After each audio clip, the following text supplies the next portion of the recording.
Buenas tardes. Muchas gracias por estas presentaciones tan amables que me abruman y un gusto de estar aquí pues, en familia, entre fiscales. Yo me siento en mi casa. Yo ahora estoy en la excedencia, no estoy ejerciendo como fiscal, pero es una situación que yo siento como temporal. No me gustaba cómo estaba la Fiscalía del Tribunal Supremo en 2014 y como soy inquieto, pues me salí, pero capaz que pasado mañana regreso. No lo sé. En todo caso, cuando me pidieron que explicase desde mi experiencia, desde mi punto de vista personal, cuál era la clave de la lucha contra la impunidad, pues mejor que preparar una disertación teórica, decidí venir a explicar la experiencia de Guatemala, porque decimos, y lo decimos en broma, pero en realidad creo que no es broma, creo que es cierto, que si Guatemala tiene solución, prácticamente cualquier situación en el mundo la tiene, porque si había una situación recalcitrante, resistente de impunidad en la comunidad internacional, con la posible excepción de algún estado africano donde prácticamente ni siquiera hay estado, República Centroafricana o Sudán del Sur, en cualquier estado más o menos establecido, esos estados fallidos, colapsados que se mencionan, no creo que haya uno con una situación más difícil, más resistente, más insertada en su realidad de impunidad, de colapso del sistema de seguridad y justicia que la de Guatemala. Entonces voy a explicar esta experiencia porque, aunque se refiere a la Comisión Internacional contra la Impunidad, a un organismo internacional que insertamos, que el secretario general de la ONU decidió insertar dentro del sistema de justicia de Guatemala, aunque quitemos el organismo, en realidad el diagnóstico yo creo que sí es perfectamente aplicable a la provincia de Buenos Aires, como a cualquier otro territorio donde haya problemas serios, graves, de procuración e impartición de justicia y, como señalaba, si Guatemala se pudo solucionar, y vamos a ver que yo creo que es una fórmula razonable de éxito, seguro que la provincia de Buenos Aires también. Y de alguna manera la fórmula de construir capacidad y construir voluntad política que voy a pasar a explicar en Guatemala se puede aplicar. De manera que no tanto el órgano, quizá, porque no creo que Argentina necesite un órgano internacional, porque tiene la capacidad, ustedes tienen la cualificación profesional necesaria. Posiblemente la manera de organizarse o la receta de cuáles son los pasos que hay que dar si les pueda resultar de alguna utilidad, muy especialmente en relación con la delincuencia de dentro del Estado, con la delincuencia que infiltra las instituciones, con la corrupción endémica o también contra el crimen organizado. En ese sentido, la experiencia sí les puede ser de extremada utilidad, porque yo creo que es trasplantable de Guatemala a cualquier otro lugar del mundo, insisto, con problemas graves de procuración e impartición de justicia. Porque una impunidad superior al 90%, la experiencia nos dice que no es accidental. Es una impunidad sistémica, es una impunidad que quienes tienen el control de la situación o quienes podrían producir o impulsar los cambios necesarios no lo hacen porque están contentos con ese status quo.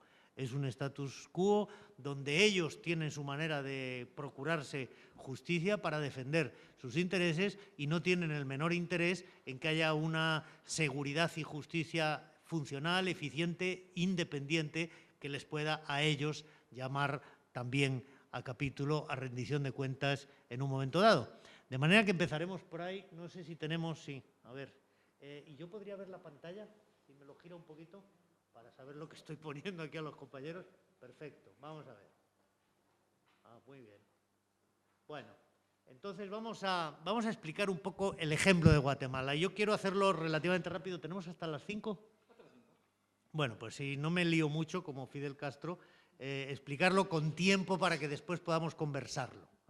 Que las dudas, las ideas que se os vayan ocurriendo, podamos conversarlas, porque hay mucha anécdota aquí y yo creo que es entretenida, pero vamos a de alguna manera explicar cuál es la receta, qué es lo que se hizo en Guatemala, cuáles son los resultados, y ese me parece que es el mensaje final, en todo caso, es sí se puede.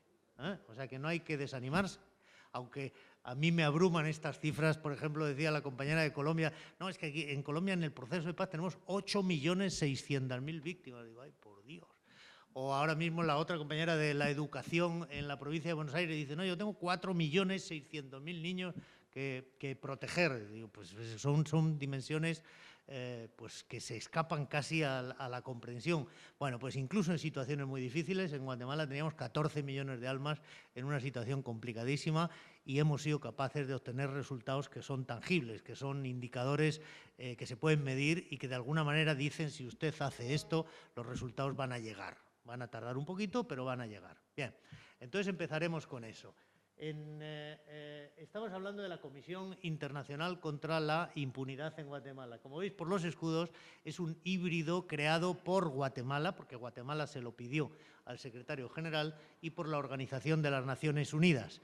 Es una fiscalía internacional, vamos a ver ahora algunos de sus aspectos principales, pero insisto, no me interesa tanto la institución, que supongo que no es tal cual trasplantable a Argentina, pero sí el método y los procedimientos y las iniciativas y las acciones, los cambios que hay que traer para que un sistema colapsado llegue a funcionar. Bien, haremos un poquito de historia muy rápidamente. Guatemala es un país que tiene una historia desgraciada. Estuvo en guerra civil, en una guerra terrible durante 36 años. Durante todos esos años mataron a unas 250.000 personas, la mayor parte de ellas, el más del 90% de la mayoría indígena maya del país. Es un país controlado casi en un sistema como de apartheid por una minoría blanca. Y durante esos 36 años, pues prácticamente lo que pasaba en el interior del país no importaba a nadie. Pero en 1996, después de que acabó la Guerra Fría, estaban en condiciones de firmar la paz y firmaron unos acuerdos de paz modélicos, muy parecidos a los que más recientemente han firmado en Colombia. No solamente acordaban poner fin a las hostilidades, que eso es hacer la paz, pero también acordaban lo más difícil, que es construir la paz, hacer un país nuevo donde tú manejes o hagas frente a las causas y a las consecuencias del conflicto y, por lo tanto, poniéndole solución a causas y consecuencias, puedas dejar el conflicto atrás y crear un país en paz distinto del país que padeció tan enorme cantidad de violencia. En 1996 firman la paz y, sin embargo, esa paz que preveía una reforma de la tierra, una integración de la mayoría indígena, una participación política verdaderamente democrática y muchas otras cosas, una entre ellas, que es la que nos interesa más, un acuerdo de derechos humanos que decía los cuerpos ilegales y los aparatos clandestinos de seguridad tienen que ser desmantelados. ¿Qué era eso? Cuerpos ilegales eran básicamente los grupos paramilitares. Aparatos clandestinos de seguridad eran básicamente la inteligencia militar, que durante la guerra y por un esfuerzo de contrainsurgencia, pues parecido seguramente al de la Argentina de los años 70, había infiltrado el Estado entero, desde las oficinas de correos para abrir las cartas de la gente hasta las compañías de teléfonos para escuchar sus conversaciones, el Instituto de Migración para ver quién tenía o no tenía pasaporte y quién entraba o salía del país y, desde luego, todo el sistema de seguridad y justicia, entendiendo por tal, y esto es muy importante, la policía, la fiscalía, el organismo judicial y el sistema penitenciario. Todo eso estaba controlado por la inteligencia militar, que lo servía a los efectos de ganar la guerra y, naturalmente, en aquel contexto se puede entender, no necesariamente, obviamente, justificar las violaciones de derechos humanos. El problema es que en 1996, cuando ellos firman la paz, dicen esto se desmantela, ya no se necesita, el Estado no necesita estructuras clandestinas que infiltren su aparato y, desde luego, no necesitamos grupos paramilitares deambulando por el territorio. El problema fue que no hubo quien pudiera o quien quisiera implementar ese acuerdo de paz y poner eso en práctica. Hubo una voluntad muy ambiciosa del gobierno de entonces, que había conseguido la paz, que juntó todas esas medidas de la tierra, de los indígenas, de la participación política, de los derechos humanos, hizo un paquete de reforma de la Constitución que sometió a referéndum y el referéndum no se aprobó. Las élites del país se asustaron, pensaron que iban a perder el control y decidieron sabotear el referéndum, no se aprobó y a partir de ahí el país entró en barrena. No fueron capaces de dejar atrás el conflicto fue con ellos, y el conflicto, una vez que no había hostilidades entre ejército y guerrilla, no desapareció, sino que se transformó. Se transformó de una confrontación política en una confrontación de delincuencia común, y con el paso de los años en una confrontación de delincuencia organizada. Y esos mismos grupos que trabajaban para el Estado en la contrainsurgencia, 10 años después trabajaban para los cárteles mexicanos y para los cárteles colombianos. Y la consecuencia fue que la delincuencia se disparó, la violencia también, y las muertes violentas más que se duplicaron. Entonces dice, bueno, ¿qué clase de paz es esta cuando en 2006, cuando se crea la Comisión Internacional, se asesina a más del doble de personas que se asesinaba durante la guerra? Entonces, ¿qué paz es esta si la violencia se ha duplicado? Bien, en ese contexto, en esa situación, 6.500 asesinatos al año es un disparate, es un 46 asesinatos por 100.000 habitantes y años, una cifra obscena de muertes violentas. No había manera de que el país pudiera seguir adelante con eso. Se consumían 50 millones de unidades de munición al año, que era el doble de las que se consumían durante la guerra, y el país saca la bandera blanca, se va a ver al secretario general y dice, mire, no podemos. Ya de por sí con lo nuestro no podíamos, pues si además me mete usted a los colombianos y a los mexicanos, pues simplemente esto desborda nuestras capacidades. Ya quisiéramos proteger a nuestros ciudadanos y darles un efectivo disfrute de sus derechos fundamentales, pero nuestro sistema de justicia está colapsado. No podemos con eso. Y estos eran un poco los datos. Casi 4 millones de niños viviendo en la pobreza, la mayor parte de ellos los niños indígenas de las áreas rurales, una pobreza extrema y una situación en la que estas son las consecuencias, la desnutrición crónica de Guatemala en relación con los otros países también muy pobres de la región era injustificada. Honduras, que también es muy pobre, tenía 29, pero es que Guatemala tenía 49. Y si esos 49 niños, 49% de niños desnutridos, los examinas desde el punto de vista étnico, resulta que son en un 80 o 90% los niños mayas. Es decir, una desigualdad verdaderamente sangrante, y esa situación, como os describía, de una violencia creciente. A pesar de que firman la paz, el presidente que firma la paz es Álvaro Arzú, durante su presidencia se asesinan a 12.000 personas, pero en la siguiente a 14.000, en la siguiente a 21, en la siguiente a 25, en un crescendo que el Estado era absolutamente incapaz de evitar. Y en una situación en la que el sistema de seguridad y justicia estaba colapsado. Sencillamente era incapaz de resolver apenas 2 de cada 100 asesinatos. No estamos hablando de delincuencia de bagatela, estamos hablando de los crímenes más graves a los que el Estado simplemente no podía dar respuesta. No digamos nada del crimen organizado, sobre todo de los cárteles que habían convertido en ese momento a Guatemala en un portaaviones de donde llegaba la droga de Colombia y seguía camino hacia México, y con un control territorial que a mí me dijo, según yo aterricé allí, el ministro de Defensa, el propio general que controlaba el territorio, que solo controlaban el 40%. El otro, el 60% del territorio, estaba en manos de los cárteles. Bueno, en esa situación los guatemaltecos le piden ayuda al secretario general, este redacta un acuerdo, lo firman y se crea la Comisión Internacional y empieza a funcionar en el año 2007. Bien, como digo, no me interesa tanto, no os interesa tanto, creo yo, el organismo, sino las funciones que tenía y lo que hicimos a continuación. El organismo yo creo que funcionaba bien porque no era un órgano invasivo, no fue una imposición del Consejo de Seguridad de la ONU, como ha ocurrido en otras latitudes, en Líbano, por decir una cualquiera. Fue un acuerdo aceptado por el Parlamento guatemalteco, es decir, ellos lo pidieron y ellos lo tuvieron. El éxito es que era un híbrido, era una fiscalía internacional, pero que tenía que trabajar, estaba condenada a entenderse en un matrimonio extraño con los investigadores, los fiscales y los tribunales nacionales.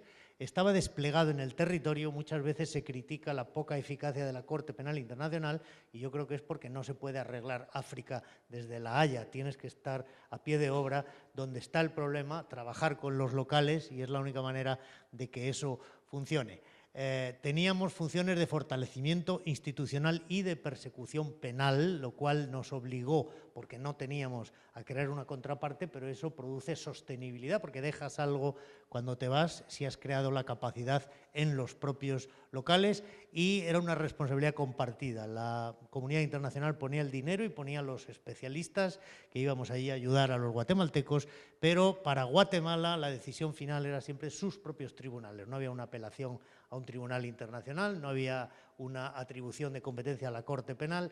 Para bien o para mal, el resultado final estaba en manos de ellos. Bien, entonces yo decía, en esos términos del Estatuto de Roma, nosotros teníamos que crear la capacidad y teníamos que crear la voluntad. Esa impunidad, insisto, no era accidental, era deliberada. Había grupos muy poderosos que en buena medida eran grupos de élite económica y en otra buena medida eran los grupos que habían participado más activamente cometiendo crímenes durante la guerra, que no querían un sistema eficiente e independiente de seguridad y justicia. Estaban mejor con un sistema corrupto, con un sistema ineficiente que jamás les iba a llamar a ellos a rendir cuentas. Y ellos se tomaban la justicia por su mano cuando lo necesitaban.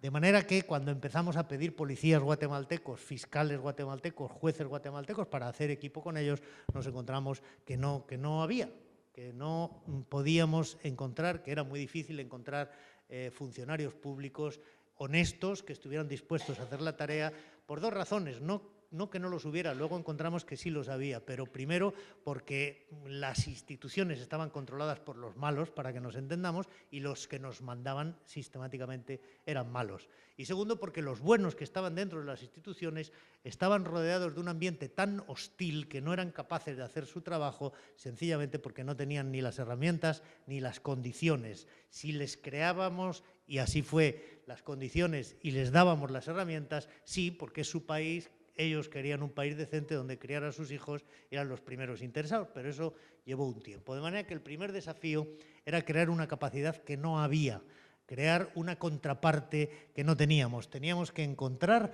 esos policías, esos fiscales y esos jueces confiables y comprometidos con su propio país que trabajasen con nosotros. Pero como yo pongo ahí, y eso me parece que es muy importante porque yo he estado cooperando con la ONU y con la Unión Europea, con el Consejo de Europa, con la cooperación suiza en distintos sitios, y muchas veces la cooperación internacional es prepotente y llega diciendo quítate tú que eres tonto o que eres corrupto, que te voy a hacer yo el trabajo.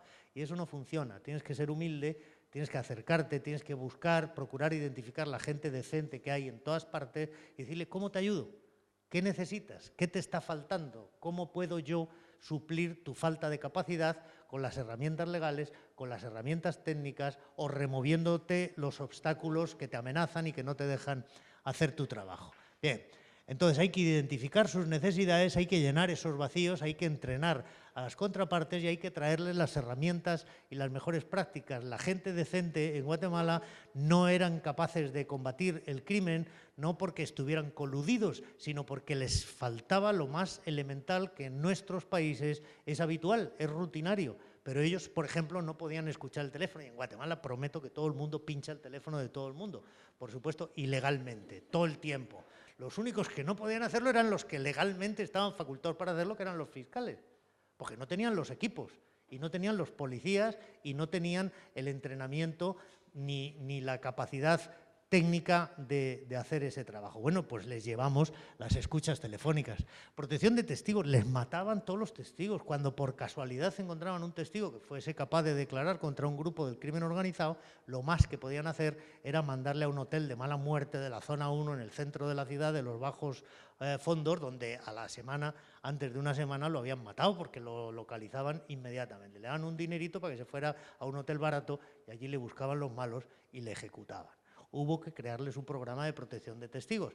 Y antes lo preguntábamos y lo comentábamos en la comida. Lo bueno de la ONU, yo tenía gente de 27 países distintos. Es que es un poco la Torre de Babel, pero si pones a todas esas experiencias a trabajar juntas, hacen un muy buen equipo. Entonces, la protección de testigos nosotros la copiamos de los colombianos, trajimos los entrenadores de Estados Unidos El tema de los arrepentidos lo copiamos de Italia, las escuchas telefónicas, compramos los equipos en Canadá y trajimos instructores de Puerto Rico, y entonces en esa amalgama tú les vas dando a los locales una capacidad que ellos no tienen. Y una vez que tienen las herramientas, pues empiezan a hacerlo. Además de protegerles a los testigos adecuadamente, con todo el procedimiento de evaluar la importancia del testimonio y de evaluar los riesgos y de darle al testigo la protección, incluyendo, si es necesario, sacarlo del país a él y a toda su familia, pues empiezas a tener testigos con los que puedes ganar los casos. También buscando la manera de lo que se llama arrepentidos, que a Mauricio no le gusta, pero es como se conocen, pero son los colaboradores eficaces, así es como se les llamó legalmente en Guatemala, que es para romper la omertá, la ley del silencio de los grupos criminales organizados. Tú necesitas insiders, gente de dentro que te cuente cosas que ni siquiera con las escuchas telefónicas tú puedes averiguar. Y para que ellos se pasen de tu lado, tú les tienes que ofrecer primero seguridad para ellos y para sus familias, y después les tienes que ofrecer algún incentivo, que son ventajas procesales o incluso, en los casos más importantes, la inmunidad. Eso no se podía. Decían la ley de Guatemala, sí se puede llegar a acuerdos de colaboración y de beneficios penitenciarios con los criminales si no están involucrados en delitos de sangre. ¿Y me quiere usted decir un grupo en Guatemala, fuera de las monjas, que no estén involucrados en delitos de sangre? Porque cualquier grupo criminal mediano, incluso bajo, tiene crímenes en un país como Guatemala, donde matan 46 personas por 100.000 habitantes y año. Bueno, pues eso se cambió también. Videoconferencias, porque es mucho más fácil tener el testigo en Canadá y que declare por videoconferencia, y ahí no te lo van a matar. Y tantas otras cosas. Bueno, en fin, les dimos las herramientas. Entre ellas estas, 16 propuestas de reformas legales, de las cuales aprobaron 4. No era ni mucho menos lo que hubiéramos querido, pero era lo que había, y me lo dijo el secretario general: haga lo que pueda con lo que tiene. Bueno, pues vale, lo tomaré como una orden y haremos lo posible. Pero conseguimos reformar la ley de armas y municiones. Era un país, como ellos mismos lo definen, pistolizado. Desde la guerra, como nadie había ocupado el trabajo de retirar las armas, pues todo el mundo tenía un arma, más vieja, más nueva, y luego había un tráfico de armas muy importante. Fortalecimos la persecución penal, creamos los tribunales de alto riesgo, ahora mencionaré eso después, y reformamos la ley contra el crimen organizado. Con esas 4 leyes pues nos echamos para adelante y el mecanismo verdaderamente podía funcionar, porque los cambios principales sí conseguimos que los aceptaran. Y después hicimos esto. Como no había contrapartes, nosotros teníamos que pasar la prueba del polígrafo, empezando por mí, porque sobre todo los europeos que llegaron al equipo decían: no, yo polígrafo, yo no paso, los italianos, los alemanes, muy estirados ellos, que de ninguna manera. Decía, bueno, pues a ver, lo paso yo, pues lo pasa todo el mundo, por debajo de mí, que soy el jefe, pues todos. Entonces todo el mundo pasaba el polígrafo, desde los choferes hasta el comisionado, y la contraparte también. Pero los policías que nos mandaban no pasaban ni uno, los fiscales que nos mandaban no pasaban ni uno, y así. Fiscales, poquito a poco y con paciencia, encontramos 16, que eran los que formaron la unidad, y con esos trabajamos. Pero policías ni manera. Entonces yo dije, bueno, pues vayan a la academia y cojan cadetes, elijan cadetes de la academia, porque si no han vestido el uniforme, no se han incorporado y no han trabajado en las comisarías, no pueden estar corruptos, porque son muchachos de 18 y de 20 años, y así fue. Entonces seleccionamos 100 cadetes, les enseñamos a conducir un coche, a disparar un arma, por supuesto a investigar, a cuidarse de sí mismos y de nuestros testigos y de nosotros, etcétera, y eso funcionó. De manera que tuvimos que formar unidades de policía que pasaban el control de confianza, que estaban entrenados, que estaban incentivados en el sentido de que les pagábamos la casa. Tampoco es que les dábamos una fortuna, pero eran muchachos, chicas del interior del país, de las zonas rurales, que se venían a la capital y que se iban a vivir a los cuarteles de la policía, donde se corrompían. Entonces nosotros simplemente alquilamos unos pisos grandotes donde metíamos a 6 u 8 de ellos, los teníamos aislados de la institución, les enseñamos, les graduamos, fueron allí el día de la graduación y a partir de entonces se vinieron a trabajar con nosotros y eran honrados. Y esto sí conseguimos aislarles de la institución. Y entonces este es el desafío: crear instituciones transparentes, fuertes, responsables, eficientes, y sí se puede. Y si ustedes tienen que combatir en la provincia de Buenos Aires el crimen organizado, necesitan crear estas unidades de élite, con chicos y chicas jóvenes que estén bien formados, que estén sometidos permanentemente a controles de confianza, de prueba de polígrafo, evaluaciones económicas, etcétera, y que de alguna manera no estén expuestos a la corrupción que se produce naturalmente si se juntan con las manzanas podridas. Eso es esencial. Ustedes necesitan investigadores policiales confiables. La siguiente es esta. ¿Se me ha saltado una o no? Bueno, creamos otra unidad que no sé si está aquí o no está, es igual, de Fiscalía. Creamos una unidad especial de la Fiscalía con 16 fiscales que seleccionamos y que se vinieron a trabajar también en dedicación exclusiva con nosotros, porque nosotros, y ahora lo vamos a ver, éramos lo que se llama querellantes adhesivos. Como era un órgano híbrido que estaba condenado a entenderse con la Fiscalía guatemalteca, nosotros no podíamos querellarnos autónomamente. Teníamos que ponernos de acuerdo con el fiscal general, que él interpusiera la querella y entonces los fiscales internacionales nos personábamos como querellantes adhesivos y ahí sí, trabajando hombro con hombro, sosteníamos las acusaciones.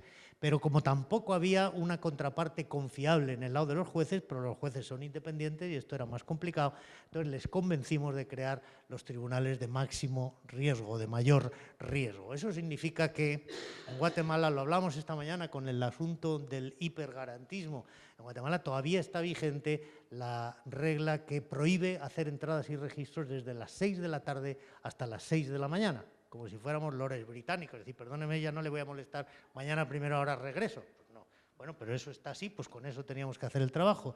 Y la otra regla hipergarantista que sigue vigente por disposición de la Constitución, y es muy difícil cambiarla, es que el periodo máximo de detención son 6 horas. Antes de las 6 horas a cualquier detenido tú lo tienes que presentar ante el juez, lo cual en la Guatemala rural hacía imposible detener a alguien, no lo podías físicamente transportar desde donde lo habías detenido hasta donde estaba el juez más cercano en un periodo de 6 horas, y si por casualidad lo presentabas ante un juez del ámbito rural, a ese juez al día siguiente lo mataban si se le ocurría meter en la cárcel a un señor mexicano de los que estaban por allí controlando ese territorio. Entonces dijimos, esto es imposible, en el campo no se puede trabajar, hay que traer esos casos a la capital. Creamos estos tribunales, bueno, les propusimos que los crearan, estos tribunales de mayor riesgo, con unos jueces que también pasaban la prueba de polígrafo, que también nos cuidábamos de ellos y de sus familias, que ganaban un 10% más como un complemento de peligrosidad que el resto de los jueces, pero que estaban aislados en un edificio de la máxima seguridad, y nosotros, en algunos de los casos también, nos sacamos a sus familias del país para que ellos pudieran estar sin preocuparse de sus hijos o de su cónyuge haciendo el trabajo. Y lo hicieron. Entonces esa es la cuestión, digo, poner las medidas que hagan que el ambiente no resulte tan hostil para el que se distingue haciendo el trabajo que otros no se atreven a hacer. Entonces sacamos esos casos del ámbito rural, los trajimos todos a la capital, a ese tribunal le dimos competencia en todo el territorio nacional y a esos jueces les cuidamos un poco por encima de la media porque tenían que hacer el trabajo más difícil y naturalmente nosotros nos ocupamos de lo que ellos no tenían por qué estar ocupándose. Bueno, y eso es en cuanto a construir la capacidad, es decir, nos dotamos de los fiscales, de los policías y de los jueces que eran nuestra contraparte, y entonces ya sí teníamos a quién presentar los casos, porque antes habíamos presentado 2 o 3 o 4 casos y habían sido todo fracasos en el primer año. Pero en el primer año, viendo esa situación, nos dedicamos casi a ser una academia, a formar a nuestras contrapartes, y una vez que los teníamos ya podíamos empezar a hacer el trabajo. Pero entonces nos encontrábamos con el segundo obstáculo, y es que Guatemala, que un país tan golpeado por la violencia y con tantísimos problemas de infiltración del aparato del Estado, nadie se fiaba de la policía, ni de los fiscales, ni de los jueces, nadie colaboraba. Entonces había que construir la voluntad y además movilizar a los políticos que no estaban precisamente por la labor porque ellos mismos o estaban coludidos o si se ponían enfrente de los poderosos grupos criminales, pues se estaban comprando un problema, estaban arriesgando su vida. De manera que, igual que había que crear la capacidad, había que crear la voluntad. Y entonces, pues eso hay que ser muy pesado y con mucha pedagogía y con mucha paciencia ir hablándole a los empresarios, ir hablándole a los embajadores, ir hablándole a las universidades, ir hablándole a la sociedad civil, a todos los partidos políticos. Cada vez que había que conseguir una reforma, cada vez que había que conseguir la extensión del mandato, esa foto es con el presidente del Congreso. Bueno, pero ahí tenéis una idea de los números. 447 reuniones con diferentes autoridades guatemaltecas, 275 reuniones con la sociedad civil, 39 conferencias internacionales, y así en menos de 3 años. Es decir, un trabajo constante de estar todo el día hablando con todas las contrapartes a convencerlas de que no podían seguir viviendo en un país en el que mataban 46 personas por 100.000 habitantes y año. Y además de convencer a las instituciones, había que convencer a una sociedad civil asustada y escéptica. En Guatemala, cuando nosotros llegamos, no había manifestaciones, no había protestas, no había huelgas. La gente tenía miedo a manifestarse, a hacerse visible, y por lo tanto preferían mantener un perfil absolutamente plano, pasar desapercibidos. Entonces hubo que movilizar a la sociedad civil y eso llevó también un enorme esfuerzo de tiempo, pero al cabo de 2 años conseguimos que 35 organizaciones que representaban prácticamente a todo el espectro social de Guatemala, de medio ambiente, feministas, de derechas, de izquierdas, de empresarios, de sindicatos, de universitarios, de indígenas y de ladinos, o sea, de blancos y de indígenas, todos ellos apoyaron la Comisión Internacional. Esa foto de ahí es extraordinariamente difícil de conseguir. Esa señora que hay ahí es la representante muy democrática de un sector muy conservador de la sociedad.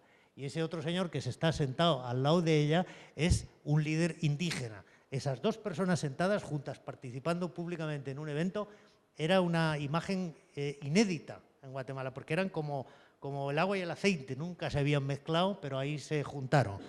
Entonces, ahí construyes voluntad y luego remover los obstáculos políticos. Nosotros teníamos una provisión que aparentemente era la menos importante del acuerdo entre el secretario general y el presidente de Guatemala, que decía: todos los servidores públicos en Guatemala tienen la obligación de colaborar con la Comisión Internacional. Obviamente, si hemos firmado un tratado, pues es para que las instituciones apoyen el cumplimiento de lo acordado. Y el que no colabore podrá ser removido. Bueno, pues ya está, yo agarré eso al pie de la letra y yo dije: todo el que no me colabora, lo removemos. Y removimos unos cuantos. Removimos, para empezar, a este señor que era el fiscal general. El fiscal general que había firmado un acuerdo de colaboración, que me había mandado esos fiscales y que me llevaba muy bien con él. Cada vez que yo quería plantear una querella importante contra alguien poderoso, siempre encontraba algún pretexto para decir que no. Entonces yo el primer no, pues lo guardé en una carpeta, el segundo también, el tercero también, el cuarto también. Cuando tenía un dossier así de grande, me fui a ver al presidente y le dije: a este señor le remueves o yo renuncio, porque no me deja hacer el trabajo. Yo necesito un fiscal general, que es mi contraparte principal, que colabore conmigo. No necesito que me dé la razón siempre como si fuera tonto, pero que si me pone objeciones, sean objeciones sensatas y fundadas, no caprichosas para sabotearme. Entonces, no lo destituyó, pero le convenció, parece ser, ofreciéndole una embajada que luego no le dio, de que presentara la renuncia. Presentó la renuncia, el señor se quedó sin fiscalía y sin embajada, pero a mí me solucionó la vida. Sí, creo que lo iban a hacer embajador en Chile, nunca lo hicieron. Bueno. Y el problema más grande también para remover los obstáculos políticos era la Corte Suprema. Los casos que se habían ido avanzando chocaban siempre como un rompeolas contra la Corte Suprema, porque en la Corte Suprema, que son 13 magistrados, que estaban elegidos, cooptados por un acuerdo, por un pacto entre todos los grupos poderosos, que eran los partidos políticos, los empresarios y algunos grupos criminales, renovaban la Corte entera cada 5 años. Entonces, nosotros en 2007, en 2008 no pudimos hacer nada, pero en 2009, pues aprovechando que venía la renovación de la Corte Suprema, dijimos: bueno, ahora vamos a controlar este proceso, vamos a ayudarnos de la sociedad civil para señalar a los magistrados que tienen, algunos de ellos, por ejemplo, ese señor Pocasangre, que hasta el apellido tenía feo, tenía antecedentes penales. Y lo habían elegido magistrado de la Corte Suprema. Digo, pero por el amor de Dios. Entonces, agarramos una cláusula completamente retórica de la Constitución que dice: para ser magistrado de la Corte Suprema hay que ser de reconocida honorabilidad. Y entonces nosotros la tomamos al pie de la letra, la objetivamos y dijimos: estos señores serán muy honorables, pero su honorabilidad no está reconocida. Y para que se considere reconocida tenemos que ver si es doctor, cuántas sentencias ha puesto, cuál es el tenor de esas sentencias, cuántos artículos ha publicado, cuántas conferencias ha dado en la universidad, y hicimos un baremo de 100 puntos, y decir, todo el que esté por debajo de 60 puede ser muy honorable, no lo discutimos, pero no tiene su honorabilidad generalmente reconocida, con lo cual no es idóneo según la Constitución. Entonces fuimos capaces de limpiar a unos cuantos. De los 13 propusimos que sacaran a 8 y el Congreso sacó a 5, con lo cual, bueno, pues no está mal, ¿no? Nos quedaron 8 honrados y estos 5 que eran muy malos, los sacaron y pusieron otros mejores y ya está. Entonces, estos 3 y otros 2, 5 sacamos, luego sacamos 20 de las Cortes de Apelación y con eso también nos fuimos para adelante, con el Tribunal de Mayor Riesgo y una Corte Suprema un poquito más limpia que la que había elegido el Congreso. Entonces sí había ya las condiciones y mientras tanto nosotros habíamos estado construyendo investigaciones de quiénes eran esas estructuras clandestinas que tenían infiltrada la policía, la propia Fiscalía, el organismo judicial, el sistema penitenciario. Ya teníamos mucha información y toda esa información, cuando ya tuvimos contrapartes con las que construir los casos y ya tuvimos funcionarios confiables que otra vez no nos dieran la razón como si fueran tontos, pero tomasen decisiones justificadas y no prevaricadoras en todos los tribunales, pues empezamos a hacer el trabajo y a meter gente en la cárcel. Y eso es lo que yo llamo el efecto demostración. En un país tan escéptico, tan cínico, tan golpeado por la violencia y por la corrupción, tú no puedes conseguir que la gente se suba a un esfuerzo de hacer funcionar el Estado de Derecho si es que no les convences. Y para convencerles, como no hay actos de fe, les tienes que demostrar que tú te la estás jugando y ellos se suben a jugársela contigo. Pero no como un acto de fe, sino porque, insisto, ese es su país y ellos, todo el mundo quiere, todos queremos vivir en un país decente. Entonces empezamos a meter gente en la cárcel, pero hicimos una especie de selección de quiénes eran los personajes siempre relevantes del top 10 de la política, de la judicatura, de la milicia, de la sociedad civil, que pudiera convencer a los guatemaltecos de que de verdad algo estaba cambiando en el país. Y entonces, además de hacer mucha pedagogía en las universidades, pues empezamos a pegar meneos a la gente y a meter gente presa hasta que la gente entendió el mensaje. Y entonces, para eso, pues metimos a un presidente de la República, metimos a un ministro de Defensa, metimos a un ministro de Finanzas, metimos a este señor que era el de los escuadrones de la muerte durante el conflicto armado, metimos a este señor que era ministro de Gobernación, a este otro que era director general de la Policía, a este otro que era subdirector general de la Policía, a este otro que era el director de la División de Investigaciones Criminales, que había sido militar y también líder de los escuadrones de la muerte, a empresarios, a políticos, a directores de la policía. Y entonces, claro, la gente empezó a creer, pues como Santo Tomás, porque lo veían, no por fe. Y conseguimos revertir esa situación sistemática de absoluciones escandalosas en los tribunales. Y ante esos tribunales de mayor riesgo llevamos 7 casos de muy alto perfil y conseguimos 7 sentencias condenatorias.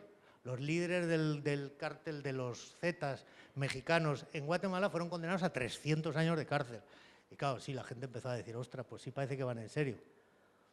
Esto es lo que yo digo que es la complementariedad en acción, la comunidad internacional ayudando a un Estado miembro de la ONU que ha pedido ayuda, y ahí tienes al presidente de la República que está siendo detenido simultáneamente por miembros de la CICIG, de la ONU, y por policías guatemaltecos, que es de lo que se trata al final, que ellos hagan el trabajo, no que tú les reemplaces y lo hagas por ellos.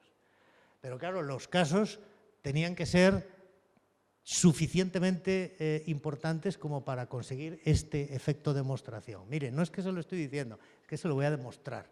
Aquí ya nadie es intocable, nadie está por encima de la ley. Aquí la ley es igual para todos y el que sea un criminal se va a ir a la cárcel aunque sea el presidente de la República. Y entonces este es el caso por el que nos llevamos por delante a los jefes de los cárteles mexicanos. La masacre de Zacapa, que fueron 12 asesinatos en mitad de la calle.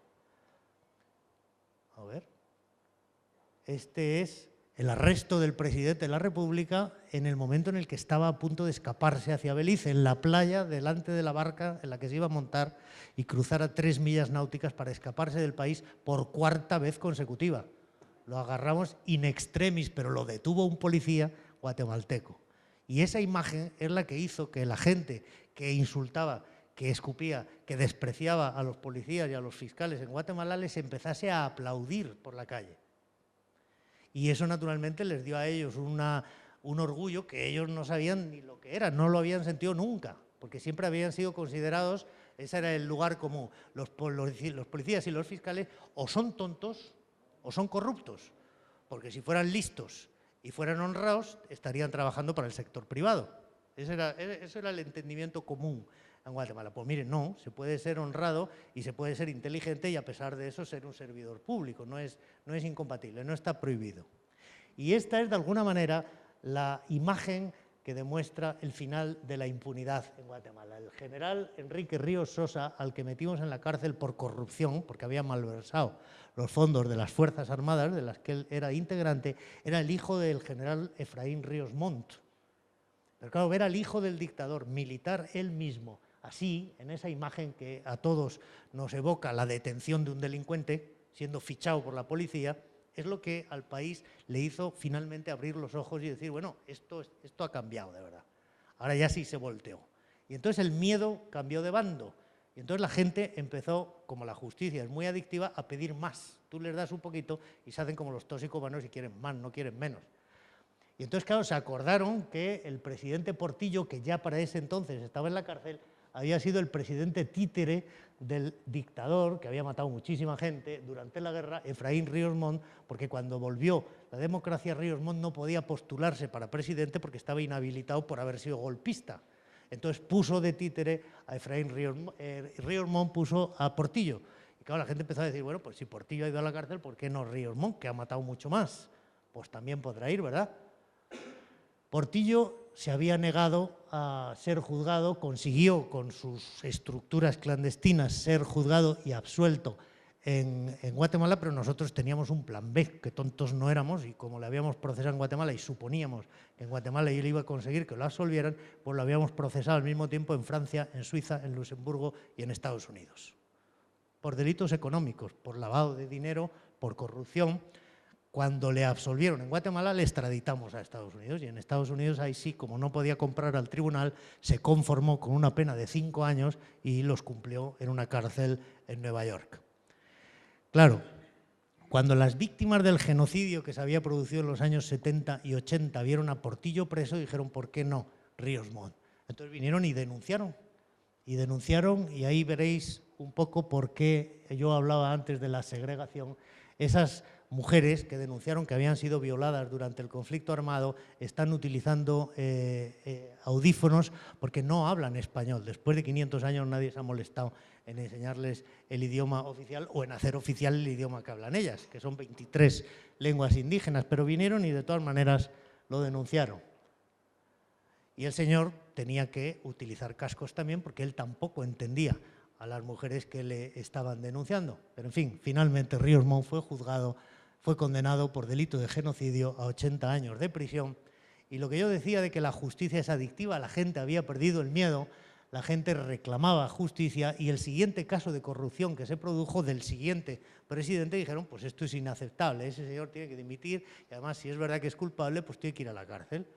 Entonces hubo unas manifestaciones enormes que eran inéditas, que nunca se habían producido en el país y que pedían el procesamiento del presidente, que era otro general del ejército, pero que había sido elegido democráticamente, y el presidente fue destituido por el Congreso que le había elegido y fue mandado a prisión. Y yo no conozco ningún otro caso de un presidente en funciones, ejerciendo su mandato, que sea objeto del desafuero, del impeachment, que sea destituido por el Congreso y que duerma hoy en el Palacio Presidencial y mañana en la cárcel en un país como Guatemala sin el menor incidente de violencia.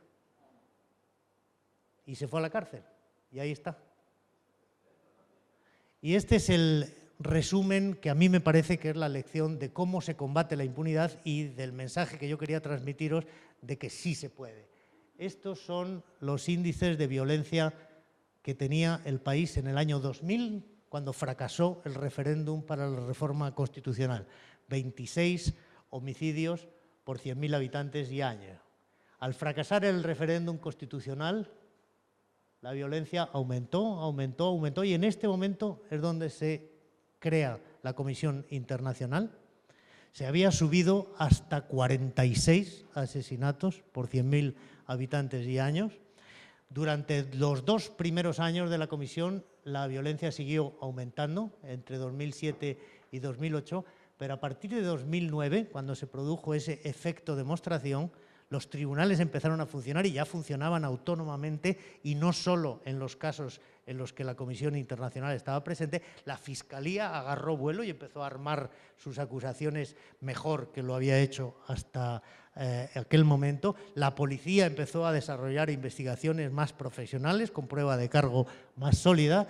Entonces, y la gente empezó a denunciar. Entonces la violencia empezó a descender y no ha parado de descender hasta hoy. Y hoy hay 26 asesinatos por 100.000 habitantes y año. De manera que se ha reducido a la mitad. De manera que sí se puede. Si tú consigues, y esa es la lección final, y veréis aquí la consecuencia, por desgracia, para Mauricio, que es salvadoreño, es que el que ha pagado el pato ha sido El Salvador, donde la violencia ha subido hasta 84. Es decir, la violencia, desgraciadamente, los cárteles lo que han hecho es cambiarse, se han ido a Honduras, se han ido a El Salvador, se han marchado de Guatemala, porque Guatemala de repente ha empezado a ser un territorio hostil para ellos, y como son organizaciones de transportistas internacionales, de drogas y de armas y de seres humanos, pues simplemente se han ido con la música a otra parte. Pero en todo caso el mensaje es ese, es decir, la lucha contra la impunidad sí paga, sí se pueden obtener resultados, hay que tener paciencia, hay que hacer las cosas bien, pero la sociedad cambia y se la puede movilizar y se puede producir ese cambio. Lo único que hay que hacer es tener claro lo que yo explicaba esta mañana, no sé si todos estabais allí, que la democracia no es solamente el sufragio, es también el Estado de Derecho. Y estos países de institucionalidad débil, lo que les falla normalmente es el Estado de Derecho, es el principio de legalidad. Es ese efecto de demostración, que la ley sea igual para todos y se aplique por igual para todos. Si conseguimos eso, y nunca va a ser en el 100%, y nunca va a ser a lo mejor en los casos más importantes, pero si conseguimos crear una inercia de aplicación de la ley, de respeto de la ley y de servidores públicos eficientes que estén comprometidos con su tarea, entonces sin ninguna duda la violencia disminuye y los resultados antes o después acompañan. Pues esa era la idea. Venga, gracias.